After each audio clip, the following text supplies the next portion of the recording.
Salut les caps! Aujourd'hui, nouvelle vidéo. Alors plus en direct de Pattaya, je suis en direct de France. Mais peut-être pour plus longtemps, je ne sais pas. On verra, on verra. Enfin bref, dans cette vidéo, chers fans de la Thaïlande, je l'espère, ou simplement intéressés par la Thaïlande, dans cette vidéo, nous allons réagir. Enfin, c'est pas vraiment une réaction, c'est plutôt une inspection des marchés financiers immobiliers concernant Phuket versus Da Nang. C'est une nouvelle série de vidéos que je vais lancer. En fait, on va comparer deux villes. Donc une ville de Thaïlande, contrairement à une ville d'un autre pays ou une autre ville de Thaïlande, pour comparer un peu les prix du train de vie, notamment de l'immobilier, pour y aller en touriste, pour y aller en touriste long terme, etc. Comme ça vous fait un petit peu une idée de si vous faites votre voyage à la main, à mano mano, voilà, ça vous permet de savoir les endroits dans lesquels vous pouvez gagner un peu d'argent, dans les autres dans lesquels vous allez raquer. Et puis ça vous permet aussi de découvrir d'autres endroits qui peuvent être spectaculaires pour pas si cher. Et aujourd'hui, on compare donc Phuket à Da Nang, donc Vietnam versus Thaïlande. Et vous allez voir que la différence, elle est stratosphérique. Alors pourquoi d'abord j'ai pris Da Nang versus Phuket? Au début, je voulais prendre Da Nang versus Koh Samui. Or, Da Nang, c'est pas une île, ça reste le Vietnam, ça reste la partie même du Vietnam. Alors que Koh Samui, c'est une île de Thaïlande. Les îles, c'est pas pareil. On peut pas comparer une île et une station balnéaire en bord de mer. C'est pas pareil. Donc, j'ai préféré prendre deux stations balnéaires en bord de mer qui restent dans le pays lui-même, Da Nang, Phuket. Et vraiment, vous allez voir, la différence est phénoménale. Phénoménale. On va commencer, de toute façon. C'est parti. Donc, alors évidemment, on ne va pas regarder tous les logements du monde. Je vais en regarder 2-3. Et ensuite, donc 2-3 concernant Da Nang, 2-3 concernant Phuket. Et ensuite, on a un petit comparatif via ChatGPT qui nous comparera le prix de vie au quotidien, en fait, au quotidien. Le prix que ça coûte d'être à Phuket et à Da Nang. Si vous aimez ces vidéos d'ailleurs, abonnez-vous, mettez un petit pouce bleu, un petit commentaire pour me soutenir. Ça fait vraiment plaisir. Alors on commence avec le premier. Le premier, déjà les prix. Là, sur les 6 premiers logements, on voit pour 6 nuits. Donc j'ai pris les mêmes nuits au même moment pour les deux endroits. Du 10 au 16 février, donc haute saison pour les deux pays. 2 voyageurs. Comme ça, voilà. Ça vous fait une ordre d'idée. On a du 115 € pour 6 nuits. On a du 237 € avec une meilleure vue. On a du 110 €, du 160, du 117, du 117 aussi. Et quand on voit sur la carte de droite, tous sont à peu près situés au même endroit, sauf le plus cher. Le plus cher, il est situé un petit peu plus au nord de Da Nang. J'ai l'impression que c'est un petit peu plus beau. C'est peut-être un petit peu plus dépaysé aussi. Mais voilà, donc on va cliquer sur le premier. Traduction activée, c'est vraiment gentil. C'est vraiment gentil, je n'y avais pas pensé. Donc c'est un coup de cœur des voyageurs, donc un logement, coup de cœur des voyageurs, noté 4,96 avec 25 commentaires. Donc là, vous pouvez être sûr que c'est un logement, vous n'aurez pas de, vous savez, de coup de, je ne vais pas dire le mot entier parce que c'est un gros mot, mais voilà, vous n'aurez pas de sale coup, voilà, ou de surprise, non, non. Donc concernant les photos, je ne sais pas que vous voyez bien, ah oui, vous voyez bien, c'est bon, voilà, hop, on va mettre ça comme ça, c'est bien. Alors concernant les photos, ouais, c'est du propre, c'est du beau. Bon, après, les photos sont un petit peu retouchées, je suppose, mais c'est très bien ameublé. Ça a l'air très récent. C'est pas très grand, par contre. Ah non, il y a 2 chambres, d'accord, autant pour moi. Très belle vietnamienne, d'ailleurs, à la caisse. Ah bah, Vietnam, aussi, aussi. Piscine sur le toit, ok. C'est pas hyper grand, mais c'est bien, c'est beau. Voilà, donc c'est ça. Donc 2 voyageurs, une chambre, un lit. Oui, non, c'est une chambre, un lit. Donc piscine, etc. Tout est inclus. Climatisation, télévision, parking gratuit, caméra, ascenseur, piscine commune. Voilà, 6 nuits, 4,96 en notation, ce qui est assez bien. On va regarder un deuxième, le plus cher. Tiens, on va regarder le 237 pour comparer le moins cher qu'on peut avoir à Da Nang, le plus cher qu'on peut avoir à Da Nang, et ensuite on comparera versus Phuket le prix et le standing. Parce que vous vous doutez bien, au Vietnam, c'est moins occidentalisé. C'est moins industrialisé au sens, il y aura peut-être moins d'hôpitaux. Il y aura quand même des hôpitaux, mais c'est des hôpitaux où ils parleront probablement vietnamien et peut-être pas anglais, alors qu'en Thaïlande, vous avez de grandes chances, peu importe où vous allez, il y aura toujours des hôpitaux internationaux, il y aura toujours des gens qui parlent anglais, etc. etc.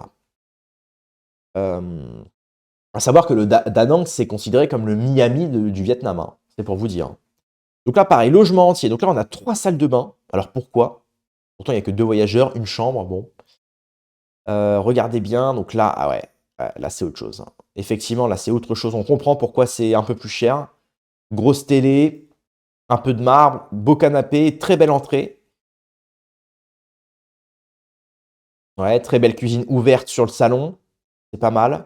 Une petite chambre avec une belle baie vitrée. Pareil, c'est super bien agencé, on voit que c'est récent aussi. Avec une petite, j'oublie toujours le nom, comment ça s'appelle ça?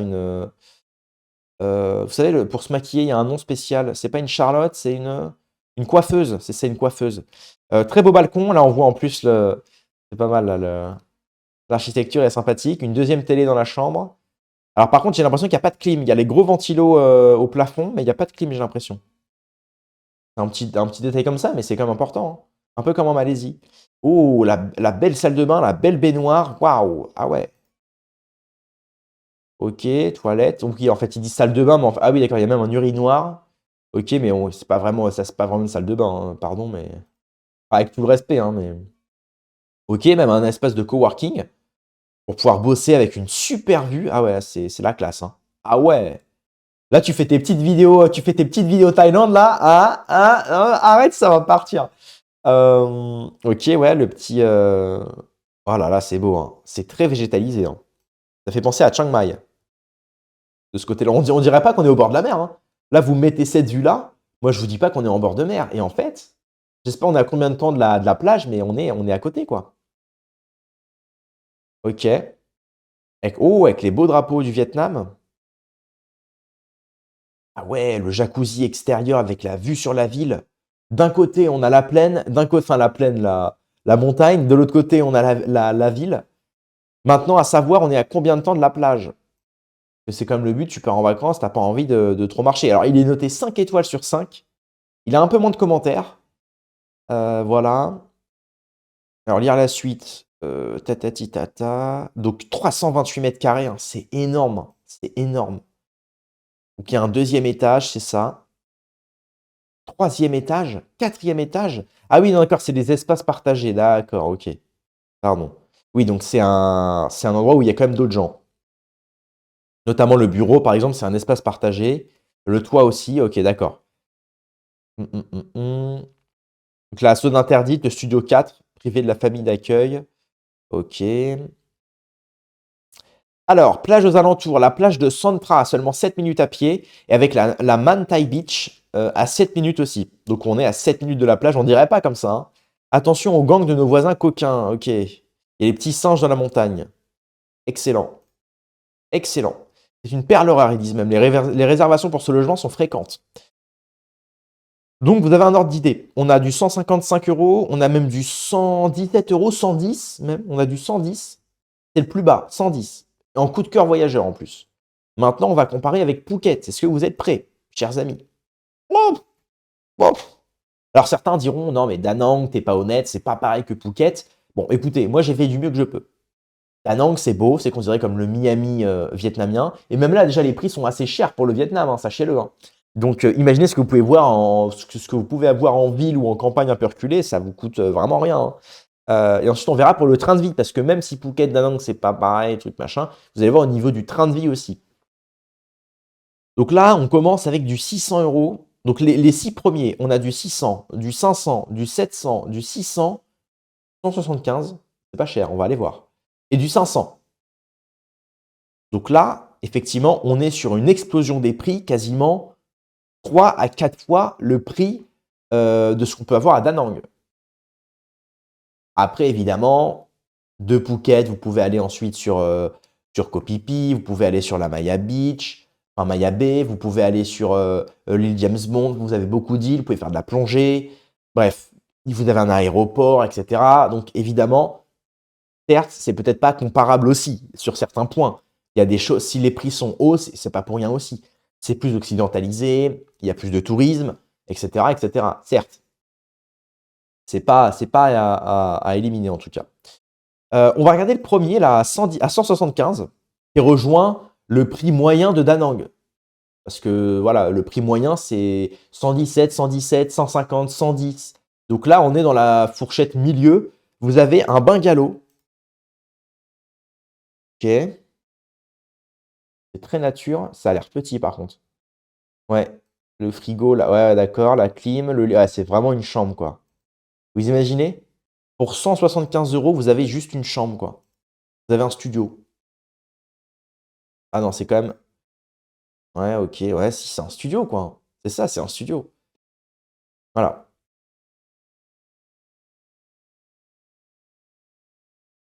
Ouais, ok.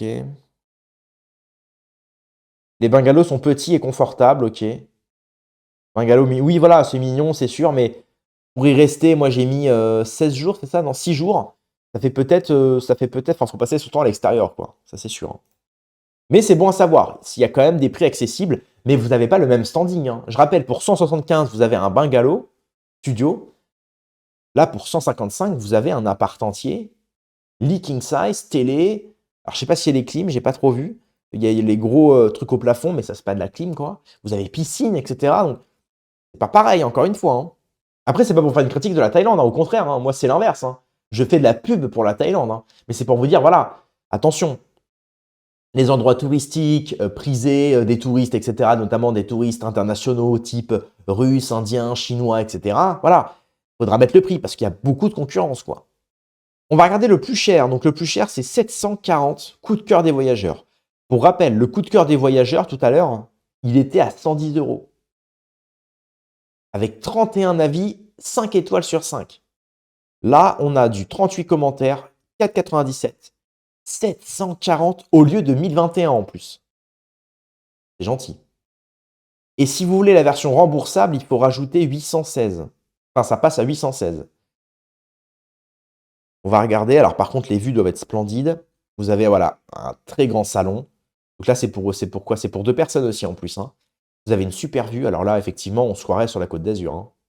Là, on se croirait sur la Côte d'Azur, hein. Voilà, super salon, une immense télé. Ok, bon, il a mis 14 000 photos du salon. Avec une cuisine ouverte, ça c'est sympathique. Alors, hormis si vous cuisinez du poisson, hein, parce qu'après ça, bah, forcément, ça sent dans la baraque. Mais ok, donc une belle cuisine en plus. Puis pareil, on est dans les feuilletages, hein, vous voyez, on est entouré de la nature, avec une petite vue étroite sur la mer. Là, c'est vrai que c'est classe par contre. C'est très très classe. Vous avez la chambre en plus, la chambre vue sur la mer. Alors par contre, alors c'est du marbre hein, sur le sol. Par contre, c'est au niveau le meublement, je préférais les autres. Là, c'est un peu vide, quoi. Ça fait très locatif. Alors, belle salle de bain aussi, tout en marbre. Alors, c'est peut-être de l'imitation, hein. Mais pareil, regardez la salle de bain, quoi. Pour 740 balles, vous avez même pas de cloison pour la douche, quoi. C'est que tu te douches et tu mets de l'eau partout sur les toilettes. Ça, c'est insupportable, hein. En Thaïlande, ça, mais dans tous les pays asiatiques, globalement. En Chine, c'était pareil. En Inde, pareil. Dans les pays asiatiques, ils mettent les chiottes et la douche, mais juste à côté, et il n'y a pas de baie vitrée, il n'y a pas de rideau, il n'y a rien. C'est-à-dire que tu te douches et après tes toilettes, elles sont remplies d'eau, quoi. Elles sont pleines d'eau, c'est immense. Enfin, moi, j'aime pas, quoi. Tu t'assois, t'as le cul mouillé, quoi. Ou tu dois attendre que ça sèche pendant des heures, c'est vraiment relou, hein. Un bel hamac avec la vue, ouais, pareil. Mais bon, oh, petit barbecue, mais bon, encore une fois, pareil. Là, vous prenez un endroit en bord de mer, c'est pas pour rester dans votre appartement. Oh, ah ouais, super vue, hein. Là, tu ramènes ta meuf, là, t'es bien, hein. Pardon, mais là, tous ceux qui me regardent, là, il y a un truc à faire, hein. Mais c'est pas une pub d'ailleurs, hein, c'est pas une pub pour Airbnb, hein, je tiens à le dire, hein. Pas payé, hein. Alors là, on voit sur la photo le petit logo en bas à droite de la modification. Là, il y a eu de l'IA ici, là, vous voyez. Il a envoyé la photo à l'IA, il a dit colore-moi la photo, truc. Remarque, c'est pas con, hein. Pour tous ceux qui font du Airbnb, pensez-y, hein. Vous prenez les photos de votre appart, voilà, de vos chambres, etc. Et ensuite, vous passez toutes les photos dans ChatGPT, vous dites embellis-moi la photo, rajoute un peu de couleur, etc. sans dénaturer la photo. Faut pas mentir non plus.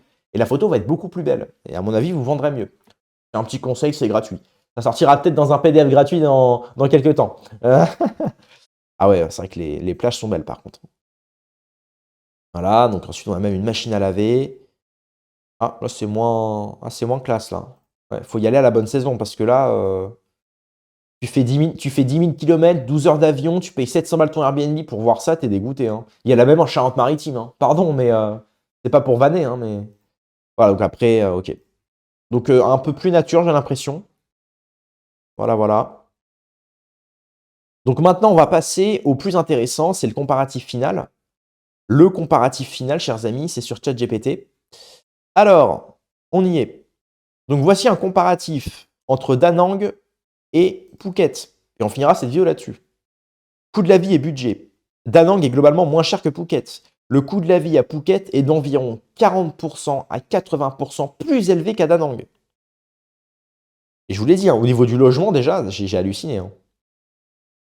Repas, café, bière, transport, internet, gym sont souvent sensiblement moins chers à Da Nang. À Phuket, logement et restaurants coûtent presque le double d'un équivalent à Da Nang en moyenne. En clair, Da Nang, budget plus léger pour vivre ou voyager au quotidien. Donc même pour y vivre, vous voyez, parce qu'il y a beaucoup de gens qui veulent vivre là-bas, Phuket, ça a un coût, les mecs. Hein. Phuket, ça a un coût. Hein. Je vous le dis. Hein. Alors logement, bah, ça n'a rien à voir, hein, ça c'est sûr. Hein. Donc Phuket, logement plus cher par mètre carré, surtout proche des plages populaires, c'est ça, ou en haute saison. Là, effectivement, j'ai pris la tranche haute partout. Hein. Là, on est proche des mers, en haute saison, etc. Mais bon, ça peut être vite modifiable. Hein. Donc Da Nang plus avantageux pour un budget logement serré. Phuket, meilleur choix si tu veux du confort luxe ou front de mer premium. Et au niveau du train de vie, bah voilà, pareil, hein, Da Nang, quotidien plus simple et moins touristique. Phuket, la vie plus occidentalisée. Donc un peu moins dénaturée, c'est sûr. Ce serait un peu moins dépaysé, quoi. Tourisme, donc Phuket est une destination ultra populaire, plage, nightlife, activités variées. Da Nang est en forte croissance touristique, mais reste encore généralement moins bondé que Phuket. Au niveau des attractions, voilà, Phuket gagne pour la variété et la densité touristique. Bah oui, c'est sûr, avec toutes les îles que tu as à faire en plus. Voilà, le Patong, Kata, Big Buddha, île aux alentours, vie nocturne forte. Eh oui. Alors qu'à Da Nang, tu as un peu moins. Tu as Dragon Bridge, Marble Mountain, Musée Chamin, tu as quand même des trucs. Hein. Donc là, le résumé rapide, voilà. On voit là, en termes de Da Nang, Phuket. Alors Phuket a plus de points verts. En fait, les points rouges, c'est ouais, coûteux, quoi. Mais c'est sûr que si tu as du fric, bah, tu peux aller là-bas si tu vas plus t'amuser, je pense. C'est sûr. Voilà, voilà. Donc écoutez, bah, c'est tout pour cette vidéo. J'espère que ça vous a servi. Peut-être que vous êtes en préparation de votre futur voyage, que c'est. Donc si c'est le cas, bah, abonnez-vous à la chaîne YouTube puisqu'il y aura d'autres vidéos là-dessus. Et puis bah, rendez-vous dans plusieurs heures ou à demain pour une prochaine vidéo. À plus tard.